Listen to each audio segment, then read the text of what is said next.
I didn't even think I was going to record a breakdown for the finale, but alas, here we are. So let's get into it. What's good, y'all? She gets this Erica Vane coming to you right here on Erica Vane TV with another Tyler Perry Sistas video. And this one, I'm breaking down season 8, episode number 22. If you're new here, hit that subscribe button and turn your bell notifications so you don't miss out on any of my sisters' conversations, including my weekly podcast with the lovely Allie Nick, where we unpack not only the episodes when new episodes are premiering, but right now, in between seasons, we are deep diving into the storylines, the characters, and the Sistas universe as a whole. If you have already missed out, you don't want to continue to do so. So go ahead, hit that subscribe button, turn on your bell notifications, and get into the Sistas content. Now, I did go and rewatch the finale because I watched it when it premiered, but I was like very much so unamused, unentertained, kind of annoyed with the finale. It was really all over the place. However, when I went back and watched, so for a second watch, I do see how they really set up quite a few things for season 9, which they finished filming about a month and a half ago, I guess, and which is slated to premiere in July. And then they're supposed to be going back to shoot season 10 later on this year. So the Sistas train is going to keep on chugging along. All right. Now, first and foremost, I'm going to kind of start at the end because we get the big reveal that Jasmine is the one who was behind Gary's stabbing. She worked with Hudson for quite a while to attempt to take Gary's life, and while she was talking about Gary's a cockroach that won't die, it just gives, girl, you're a terrible ass criminal because clearly you can't kill somebody, including the man who threw you off of a damn parking garage. Yeah. You tried to stab him, was all up in his shoulder when you should have been going for his heart. You could have killed him in the hospital, putting air bubbles into his IV, but you couldn't even get that damn right. Hudson was spiking his cocaine with the F word and then still couldn't kill him. It's very much so giving y'all are incompetent. Yeah, it's giving y'all are the dummies. It's giving the grandmama is the baby. Like, two fools got together. And honestly, Jasmine, you should really realize that you was a damn fool when you decided to fall for Hudson and you sitting there looking stupid, talking about at least he's loyal to me, Gary. Oh my God, I can't believe I was with you, but now I'm with the loyal man, only for him to turn around and shoot your ass in the chest. And he's a white man at that. A greasy looking white man. Jasmine, if we didn't think that you were stupid before, then we know that your ass is stupid now. And shout out to Zach coming at the very last moment because he distracts Hudson before he can actually just go ahead and finish off the deal, because I felt like, yeah, he was going to put 2 in Andi, probably put 4 in Gary, and then make a run for it, since he had this whole vendetta about Gary unaliving his best friend from high school, and that made him go to college, get some type of financial degree, become some person associated Gary's hedge fund, become his henchman, ultimately to seek revenge on a wonderful woman that was amazing in his life, that wasn't a bully when everybody else was bullying him. Meanwhile, along the way, he became a terrible ass man who still treated other black women like trash.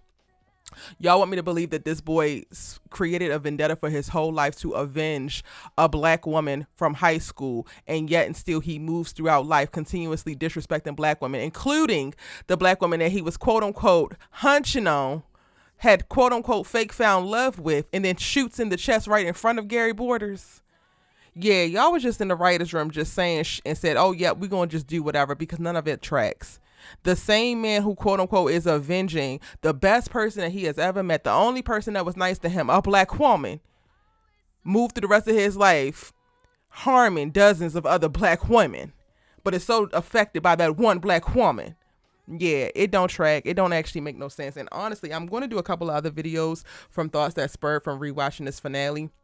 I'm really curious to see now that Andi and Gary are going to make it, because they are going to make it, like Zach providing a distraction so that Gary could try to overpower him, and now they're going to be tussling for the gun. Cool. Andi might end up shot. I don't know, y'all. She might end up shot, but her ass is going to be alive. My thought is she going to go back to Gary? Because in the second watch, I noticed that Gary was literally pleading with Hudson to shoot him over shooting Andi, and I think that Gary has gotten some of his memories back, maybe a good portion of his memories back, but I don't think that he remembers how horrible he was to Andi. And Andi loves to fall prey and be a simpleton.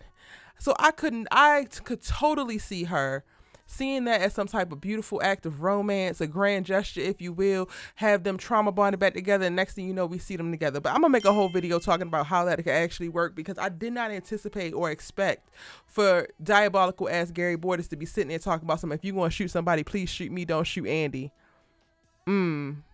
Wow. Yeah.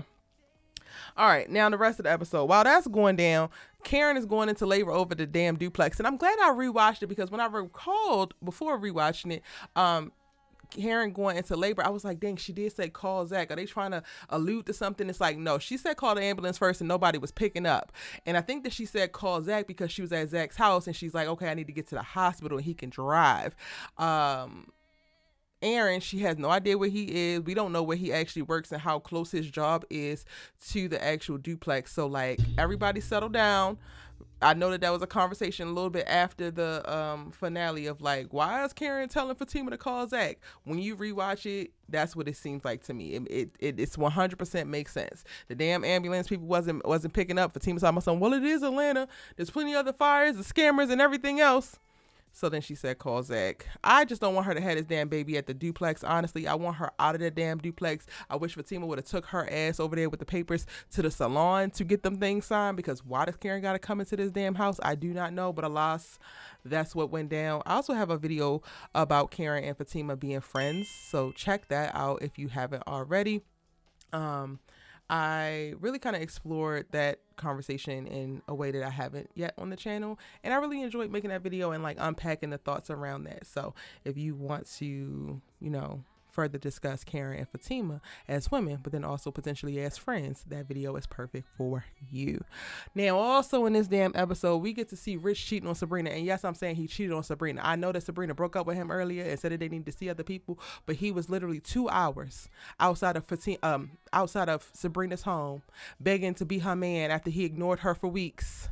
After he allowed her to buy some random ass woman at his juice bar, his raggedy ass juice bar, a smoothie, and he disrespected her in that damn line, which is also on the heels of months and months and months of other moments of disrespecting him storming out because he loved to sashay out of a goddamn moment. 2 hours out of her house begging, baby, please, is he sliding into Penelope's old hoe ass. It's cheating if you ask me, because ain't no way you really wanted to be my man. Ain't no way you really see yourself with me forever. Ain't no way you really love me down. And 2 hours after I say I think we should see other people because I am confused since you spent the last 3 weeks ghosting my ass and the months prior to that mistreating me and putting me in a circumstance to constantly have to forgive your goofy ass emotional reactions. 2 hours after that, you're sliding into some hoe. And your friend's sister, that's a hoe at that. The same friend's sister who lost her baby because she was too busy caught up in the rapture of Gary goddamn Borders. Yeah, it's a hell no for me. Rich cheated. He's damn stupid. I'm glad that Sabrina ain't gonna take him back, but maybe she is, honestly.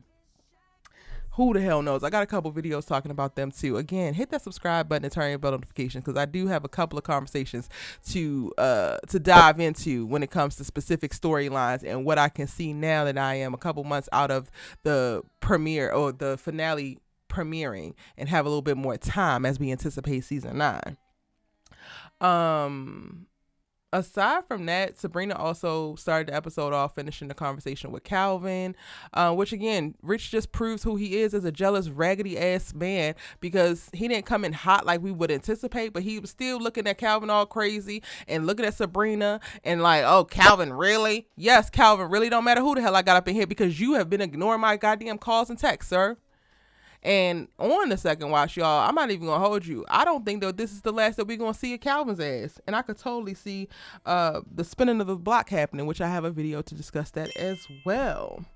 Now, aside from that, Danni finds out that Tony is getting transferred to Alaska. Is he gonna go? I don't know. I will talk about that in a separate video, but I just hate the whole storyline and where we're at with Danny's character. We get a moment where her talking with Sabrina and like, oh, she's so excited for the damn engagement and like, oh, he was trying to change me, but he didn't figure it out and got it together. And Carisha did a little bit of a number on me, but girl, Carisha ain't do on you because you still raggedy, still trifling, and you have still been rewarded for poor behavior. Hate that for us as an audience, but alas, you look cute in this pink. That's all I really got for Daniella King. We did a really dope Our Sisters Keeper episode where we unpacked the love languages that we believe each sister have. And when we got to the Danni section, we took time to really unpack her as a character.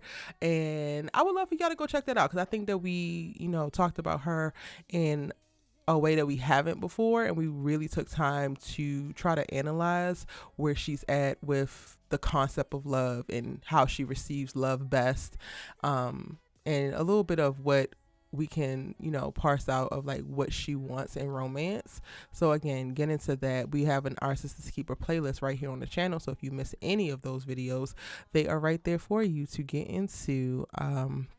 You can also listen to them on your favorite podcast platform. I think that's pretty much it, y'all. The finale was a little bit lackluster, but it again created moments for other things that could potentially jump off in season 9. I will be exploring those potential storylines and builds within the storylines in separate videos. Let me know what you thought about the finale in the comment section down below. She says she loves Talk TV with, and I'll see you in the next one.